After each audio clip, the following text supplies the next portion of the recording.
Good morning मित्रांनो, नमस्कार once again.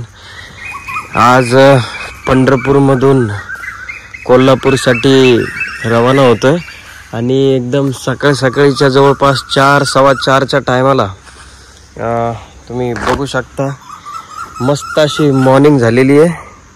आधी पक्ष्यांचा आवाज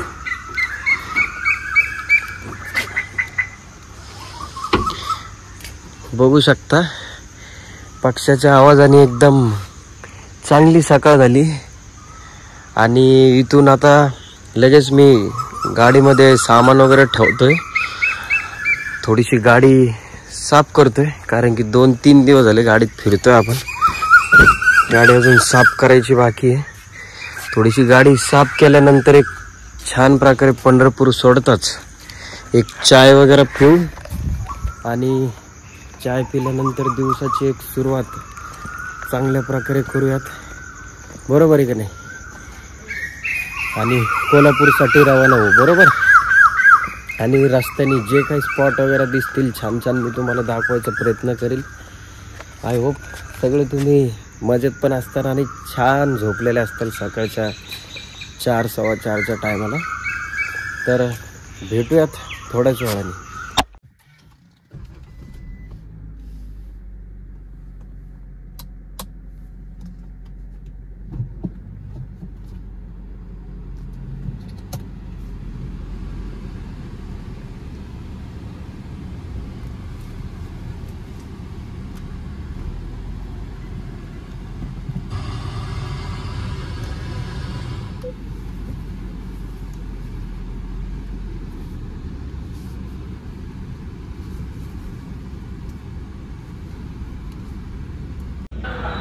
मित्रांनो, प्रवास करता करता रस्त्याचे काही दृश्य तुम्हाला दाखवावे असे वाटलेत, म्हणून हे रस्त्याचे काही दृश्य तुम्हाला दाखवतोय मी। आणि छान प्रकारे अशा गप्पा टप्पा चालू होत्या। खरं तर हा बँगलोर हायवे, ज्यांनी कोणी बघितला नसेल बघून घ्या, बँगलोर हायवे। त्याचसोबत मधून मधून पवनचक्कीचे पण दर्शन व्हायचे। पवनचक्की हवाच्या वेगाने फार चांगल्या प्रकारे फिरत होती आणि गाडीत गप्पा त्यासोबत गाणे ह्या दोन्ही गोष्टी चालू होत्या।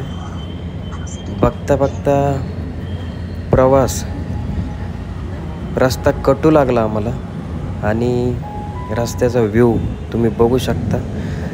आणि सारखं टोल नाक्याचं दर्शन हे प्रवासात होतच असते।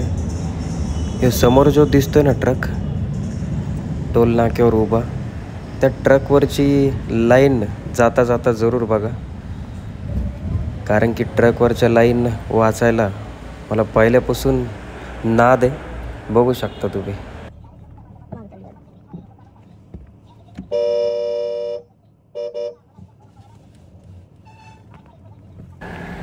हा आमचा बारक्याचे सारखे पाय दुखत होते चालता चालता, म्हणून माझ्या अंगावरती बसलाय। झेंडा बघतोय बारक्या आमचा। बारक्या खूप गोड आहे, पण चालण्यासाठी थोडासा कंटाळ करतो अजून।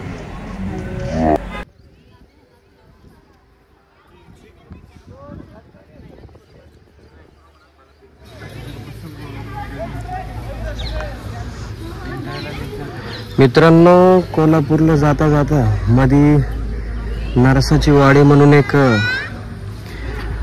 तीर्थस्थान आहे आणि इथं तुम्ही बघू शकता की प्राचीनकालीन दत्ताचं मंदिर आहे बघा। तर जाता जाता कोल्हापूरला मध्ये याचा पण प्लॅन होता आमचा की नरसाच्या वाडीला जाऊन जाता जाता मध्ये दत्ताचं दर्शन घ्यावं म्हणून। आणि प्राचीनकालीन एकदम मंदिर होतं, एकदम सुंदर मंदिर आहे। आणि त्याच्याच बाजूला इथे एक नदी पण आहे, ही नदी देखील तुम्ही बघू शकता।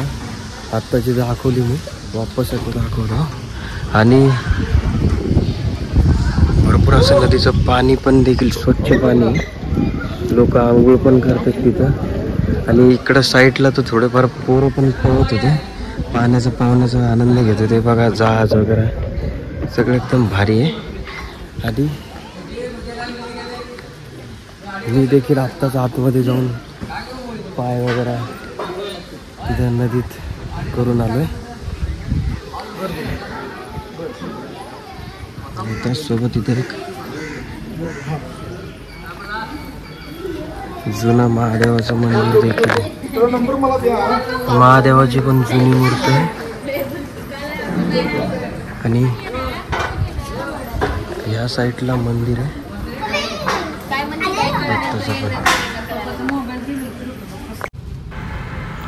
रस्त्याने प्रवास करताना असला धो पाऊस चालू होता. मला ती एकच चिंता होती की कोल्हापुरात गेल्यानंतर महालक्ष्मीचं दर्शन होतं की नाही होतं. पण फायनली तिथं पोहोचल्यानंतर पाऊस होता, पण दर्शन मात्र छान प्रकारे झालं.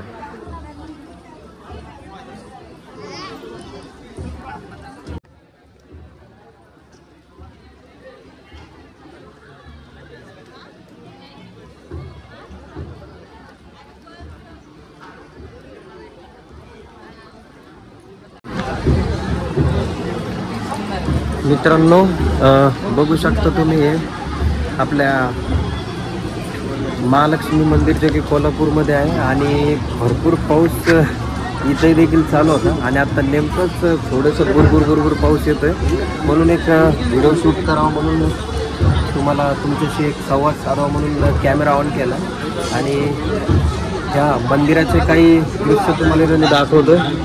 बघू शकता तुम्ही आणि आतल्या बाजूने देखील प्राचीन हे मंदिर आहे आणि जिथं आतमध्ये लक्ष्मी मूर्ती वगैरे होती तिथं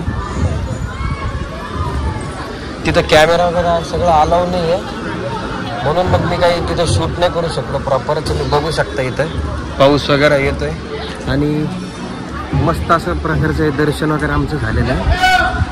तर काही मंदिराचे पुढचे पण व्ह्यूज मी तुम्हाला दाखवतो. मित्रांनो, हा पश्चिम दरवाजा आहे, इतर तुम्हाला दिसतच असेल आणि आतमधून जे मंदिर आहे इतकं प्रचंड बघण्यासारखं आहे. एकदम जुनी कलाकृती त्यावर आहे. आतमधल्या साईडला तर एकदम सुंदर असं बघण्यासारखं मंदिर, एकदम प्राचीन कालीन मंदिर आहे. इतक्या सुंदर मूर्त्या देखील आतमध्ये आहे आणि असे मोठमोठ्याले जवळपास असे 3-4 दरवाजे ह्या मंदिराला आहे आणि पूर्ण काळ्या दगडाचं पाषाण दगडाचं हे मंदिर आहे जुन्या काळातील. बघू शकता तुम्ही. तसंच इथं काही छोटी मोठी शॉपिंग करायची असेल, प्रसाद, देवीचं काही सामान असेल, ज्वेलरी असेल, ही छोटी इथं दुकान पण इथं तुम्हाला बघायला मिळतील. लक्ष्मी मंदिर, महालक्ष्मी मंदिर किती भारी याच्यावर कलाकृती ना, बघू शकता तुम्ही.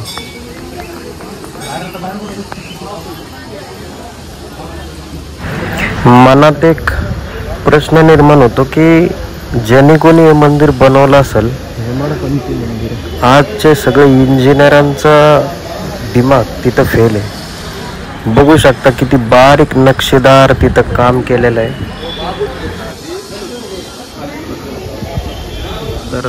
उत्तर दरवाजा,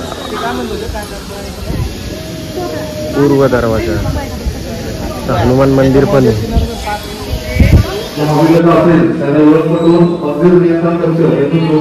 दर्शनाची लाईन. मंदिर आवारामध्ये एक मोबाईल फोन सापडला आहे. ज्या भाविकांचा असेल त्याने ओळख. मित्रांनो, आय होप तुम्हाला हा माझा ब्लॉग आवडला असेल आणि त्याचसोबत महालक्ष्मी मंदिर आणि अंबाबाई मंदिर या दोन्ही मंदिराचे दर्शन चांगल्या रीते तुम्हाला झालं असेल आणि राहिलेले जे काही स्पॉट मी तुम्हाला चांगल्या रीते दाखवायचा प्रयत्न करेल. अजून खूप सारे पॉईंट आहेत कोल्हापूरमधील जे की मी कवर करणार आहे ह्या ट्रिपमध्ये माझ्या. आणि लवकरच भेटूयात एक नवीन छान प्रकारे एक नवीन ब्लॉगमध्ये माझ्या.